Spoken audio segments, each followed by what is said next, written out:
How are you doing? How's everybody doing today?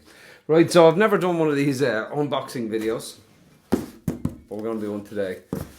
Why is it? Here's a question, right? Why is it unboxing and not deboxing? Answers in the comments. I don't know. Anyway, what this is one of these Harley Benton short scale Mustang type things.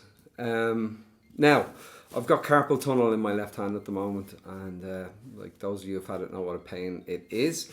So some bases exacerbate that more than others, and someone had suggested me to try a short scale, and I had a couple. I had the Ibanez TMB 30. I had that. Found the neck very big, bit neck divey as well because the headstock is massive and it's got like elephant ear tuners on it on this tiny little body. I had the Sterling by Music Man short scale Stingray. I had that for about a day. That arrived from these guys. I think it was these guys. It could have been Music Store. And that was really bad with sharp fret ends, but it was a lovely bass. And they're not cheap. They're like 900 quid or something. 900 euros. So, what to do? So I decided I'd have a look. The other one I looked at, I actually went physically looked at, was a Squire, the Classic Vibe Mustang, and I found it a little, I don't know, insubstantial in some way. In that I don't like that little tiny pickup with around the edges, because when I'm playing a precision style bass, I rest my thumb on the pickup. Didn't like that, and I just found it a little bit toy-like almost, like in terms of its. Just the general heft of it and stuff, and it was twice the price of this. So this is the Harley Benton. I don't know what the model number is because it doesn't make any sense, so I'll know when I open the box what the model number is. But for half of the money just over half of the Classic Vibe, not just half, but half what the Classic Vibe would cost, I decided to take a punt on this. And the other one I looked at was the Fender Player Series Mustang, which was, I mean, what are they? 799. They're crazy money anyway, whatever they are. 749, something like that. So let's see, does this help with my issue, Annie? Right. So unboxing, deboxing, whatever you're gonna talk. Oh, look, just a word actually on ordering from these guys. I'm throwing my address away there. A word on ordering from non-local sources. Look, I always try and buy from local music shops. I really do. And actually, if I'm ever in a town visiting anywhere, or when you're playing somewhere and you stay over, you take a wander into the town, and there's a music shop, I always buy something small, even a pack of strings. You will use them eventually, and it's just a kind of small thing. I do try buy locally when I can. And in a sense, we're creating this issue where when we order online, you can get pretty much what you want straight away. Whereas you go to the local guy and say, look, can you get me X, Y, and Z? It takes time, and the more we order online, the fewer of these places they're going to be around. And also, they'll really only have the stock that's guaranteed to sell quickly. So you'll be really lucky to get something that's unusual. Anyway, just a little thought on that. Harley Benton are exclusively from Thoman, and none of them come up second hand. So look, I did order from Thoman. So there you go. There's my kind of half hypocrisy, if you like. So let's get ahead with these guys. Always package stuff up so beautifully. Okay, so we go this way. The box will go your view now for a second. Hold on. They staple the top like that. Okay. Now inside is all this packing gubbins, and for once I didn't order anything else. I just ordered the base. Right, so I'll take this out.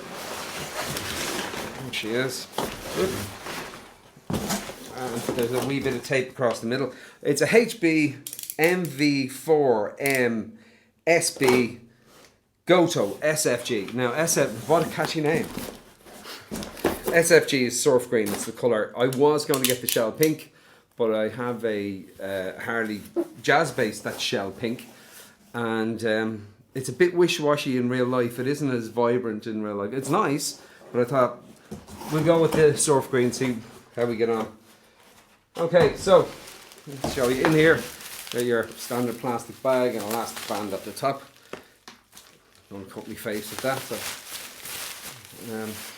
pull this thing out. Ooh, pretty. That is, to be fair, that's pretty. Okay. Take this thing off the strings. Yeah, your hang tag. Okay, so let's do a little bit of we'll move this box out of the way. And we'll do, get in a bit closer. So you got your Gotoh tuners and that caramelized maple neck, which is actually a really lovely colour. I like that. You're binding on the fingerboard. And it's that laurel. It's actually quite dark. Bit of lemon oil, that'll tart up nicely. Deluxe series. Straight away, the weight is pretty good. I'm going to stick it on a strap in a second, see what it's like.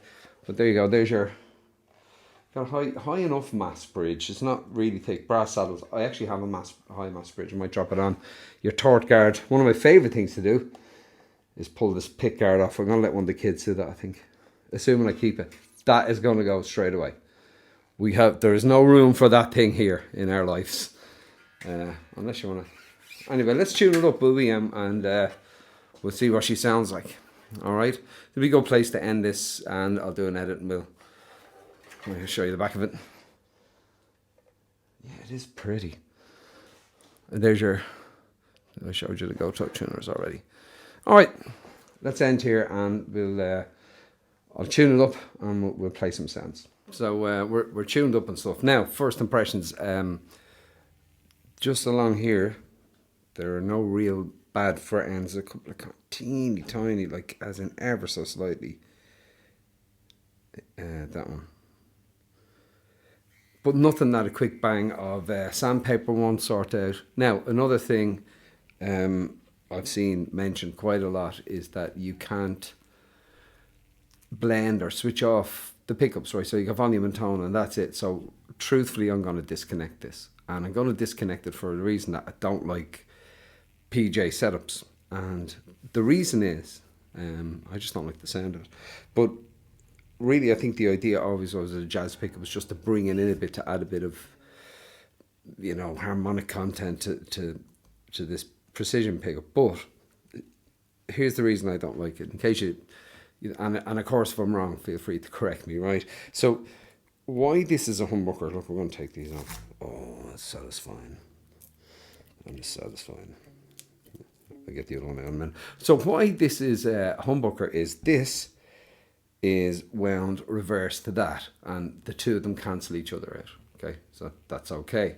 However, this one, because these are out of phase with each other, this one has to be out of phase with one or other of these coils. Right? That just stands to reason. That. Oh, that was good as well. Oh yes, I've one left. Hang on, I'll do it right rather than torment us all. This is such a unedited video, isn't it?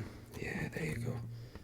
There's something wonderful about that. Okay, now I will get to if I decide to hang on to this, I do have a Seymour Duncan quarter pounder that I can drop in there, and we'll see what we'll do that in a future video. However, so because this is going to be out of phase with, I think it's usually this one. Okay, you get this kind of nasally thing. Now it's not bad, but it's not full. So anyway, look, let's go through some sounds. I think I'm in tune. I'll be tuning up. Won't take me long. I'm hugely impressed with the colour. I do like the colour, and there's no neck dive as such, not really. Another thing I've seen people do, give out about neck dive on these short scale basses. Well, yeah, kind of. If you have heavy tuners at the top, well, that's nearly a given, isn't it? Because the body's so light. Okay, so let's hope that we stay in tune long enough. So, like, I'm just going to go through. There won't be many tones, will there? Because there's only volume and tone. So we're going to start with everything open.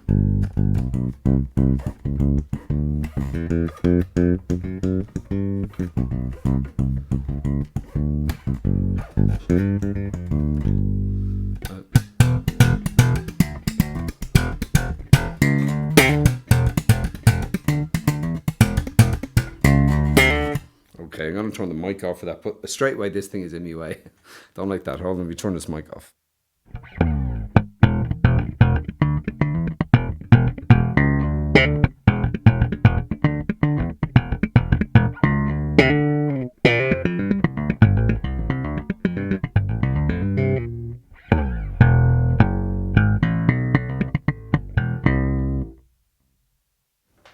Okay, that's all right. Not so I can't do anything. There's not much more I can do. Turn the tone off halfway, I suppose. On precision, I'd have it about 3/4 of the way on. So.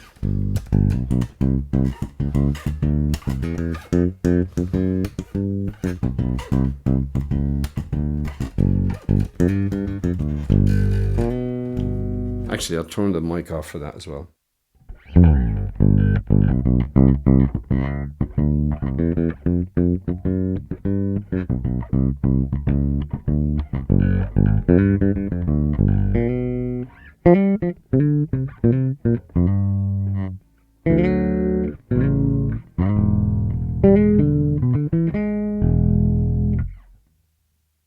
Okay, and now the tone off all the way. I think it'll largely disappear with this done. So anyway, I went the mic off again.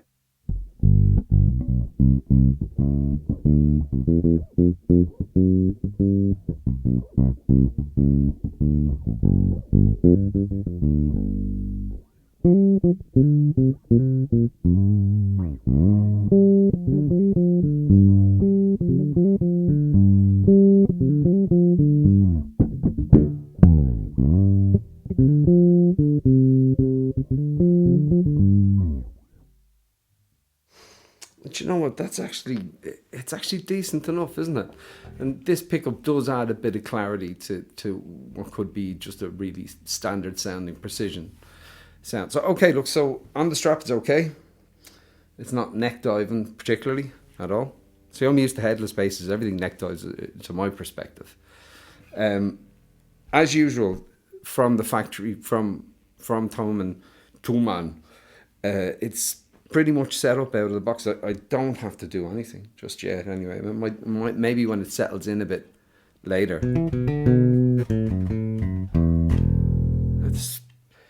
That is actually really passable. Like if I got a call now to go and do a gig, I'd gig this. And this brings me to another point actually, that there's a little bit of a stigma sometimes of people, you know, I couldn't show up to a gig with that thing. I couldn't rock a Harley Benton. I think that's changing. I think that is going to change. As people get more, as people understand more that these cheap instruments aren't what cheap instruments used to be back in the day. They're just not. You've got CNC and computer controlled lathing and all that. The QC, generally speaking, is better once you spend a couple of bob. I mean, look, what is this thing? $229. Okay, it's got Gotoh tuners and a kind of high mass-ish bridge. And the pickups are okay. They sound okay.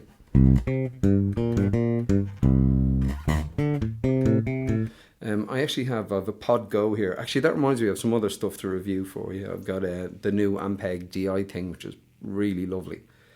So I'll tell you what I do. I'm going to put on, I have an Ampeg preset thing. Here, hold on, see if I can find it. Oh, let's do some effects, right? So Octaver.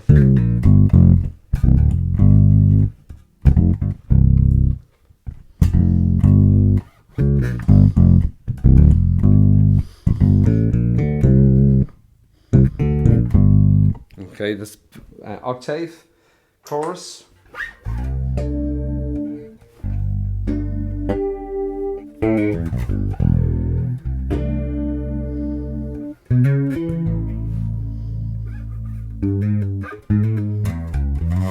I don't remember that.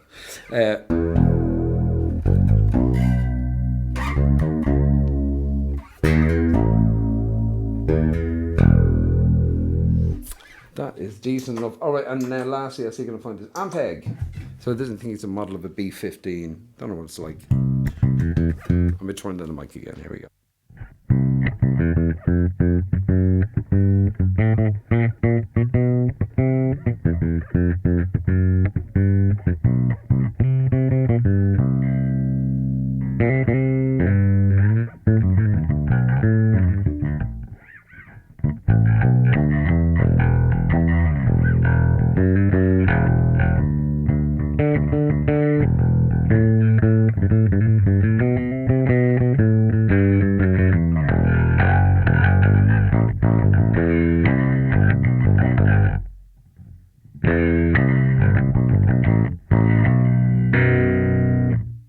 sorry, I made a mess of Getty there.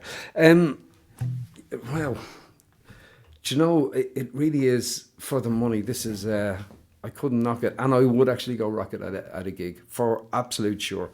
Like, there was a time, I remember people, I'm gigging since the late 80s, and I remember guys showing up with Japanese Strats, Japanese Fender Strats, and you know, other guys looking down on them a little bit. You know, oh, it's only a Jap Strat, you know, that kind of thing. And now those are revered, right? And then the same with the Squires. The Squires came along, and lads are going, oh, here's a Squires. Well, the Squire was before that. But you know what I mean? You wouldn't see guys proudly rocking a Squire. And now that's really not a thing. The number of classic vibe basses I see on guys who are earning a living from playing bass show up with a classic vibe instrument and no problem.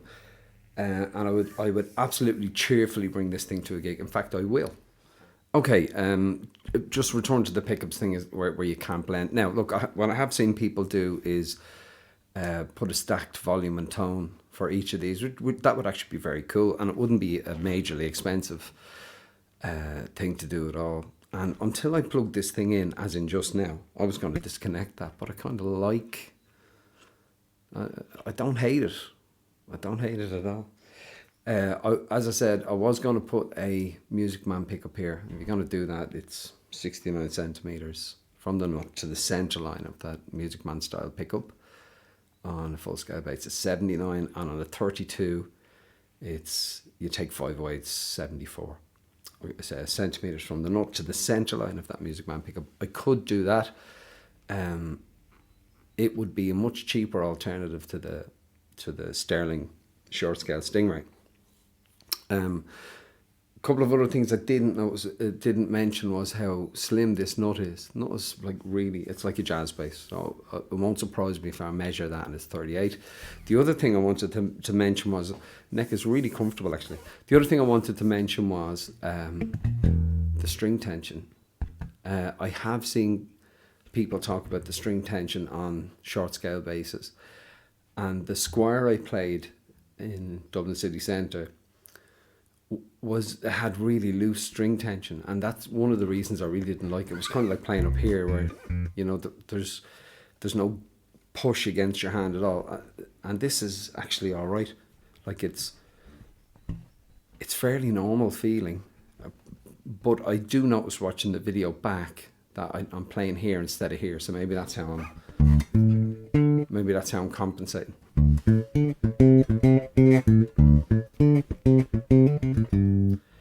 Yeah, the mic on, that's good. Anyway, sorry for the rambling video. I don't normally do unboxing and reviews and that kind of thing, and I don't know how I'm going to edit this together, but look, for 229 quid in this colour, it's alright, isn't it? Yeah, I do you know, if I was Lobster, I'd give this, you know, I'd give it 4 out of 5 claws, but they'll have to do something about this. Is a mad situation, even if it doesn't bother everybody. So right, your options are disconnect, do a blend, move, stack knobs like a 60s jazz, move this jack under here and put another knob. You could do that. Oh, there's more plastic, look. Yum. It's not the end of the world, and for 229 quid, like, it's so playable out of the box. I like the Gotoh tuners are made in Japan. Like, 229 quid. If you're going on a flight or you're going to a venue where you're worried your stuff might get knocked over or stolen, you know, or even just to do it for a project. Like I'm not the tallest guy, and I'm quite a short guy, and that looks really good. All right, so that's the Harley Benton. What is it again? Harley Benton HP something. Hold on, I'll have to have a look now. The box is over there. It'll be in the description. It's the Harley Benton Mustang copy thing with all the letters and in surf green. Thanks very much for watching. I appreciate it.